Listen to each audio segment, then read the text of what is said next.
Hello. बहुत सारे लोग मुझसे पूछते हैं कि साढ़े साती क्या साढ़े साती अगर चल रही है तो क्या हमेशा खराब ही होने वाला है? ऐसा नहीं है। शनि को जज यानी न्यायाधीश कहते हैं। जब भी न्यायाधीश का समय आएगा तो आप सोच लीजिए कि आपने जो अभी तक कर्म किए हैं उनका रिजल्ट मिलने वाला है। और आप इसमें बुरा नहीं सोच सकते, क्योंकि हर 30 साल के बाद शनि का जो है वो समय आता है। हर 30 साल के बाद एक साढ़े साती आती है। जीवन में 3 साढ़े साती पड़ती हैं और शनि का जो प्रभाव है हमारे जीवन की अवधि में 30 साल तक रहता है। चाहे वो शनि की साढ़े साती हो, चाहे वो शनि की ढैया हो, क्योंकि 3 बार ढैया आती है, 3 बार साढ़े साती आती है। इसको मिलाकर 30 साल का समय हम मानते हैं। तो शनि की साढ़े साती हमेशा बुरा प्रभाव नहीं देती है। इस पर मैं आपको एक कहानी सुनाती हूँ कि शनि के मित्र थे। शनि ने कहा कि अपने मित्र से कि मैं तुम्हारी मैंने कुंडली देखी है, अब मैं तुम्हारे जो है घर में 12वें स्थान में आने वाला हूँ और 12वें स्थान में आती तुम्हारी साढ़े साती लग जाएगी। और मैं जिस पर भी आता हूँ साढ़े साती आती है उसको कुछ ना कुछ बुरा होता है। तुम मेरे मित्र हो तो तुम मुझे बताओ कि मैं तुम्हारे लिए क्या कर सकता हूँ।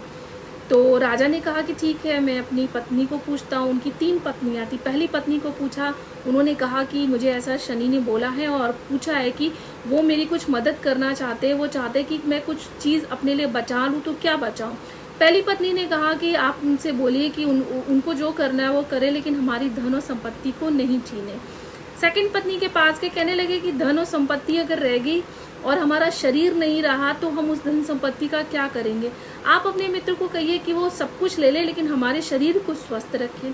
तीसरी पत्नी के पास के तीसरी पत्नी ने कहा कि अगर धन संपत्ति भी हो गई, शरीर भी हमारा स्वस्थ हो गया और हमारी बुद्धि भ्रमित हो गई, हमने मार काट शुरू कर दी, हमने अपनी ही प्रजा में उत्पात मचा दिया, तो वो एक राजा को शोभा नहीं देता है।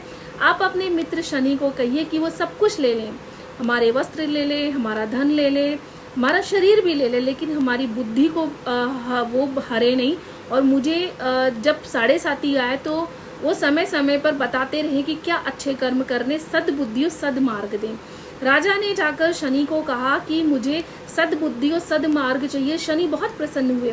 शनि ने कहा कि मैं किसी व्यक्ति का धन नहीं हरता हूँ, किसी व्यक्ति के लिए मैं बुरा समय नहीं लेके आता हूँ, मैं सिर्फ उसकी बुद्धि को हरता हूँ। और बुद्धि हरने के बाद जो वो पाप और जो वो कुकर्म करता है उसका ही फल उसको मिलता है।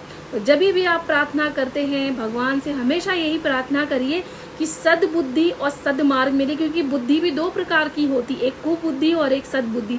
कुबुद्धि से आपसे बुरा करेंगे और बुरा ही सोचेंगे, लेकिन सद्बुद्धि से आप हमेशा सही रास्ता निकालेंगे।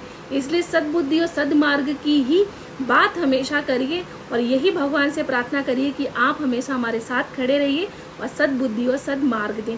तो शनि इस तरह से अपना रोल प्ले करते, तो हमें हमेशा अपने कर्म ऐसे करने चाहिए कि जब वो हमारे लिए चार्ट में आए तो हमें कोई प्रॉब्लम नहीं हो। थैंक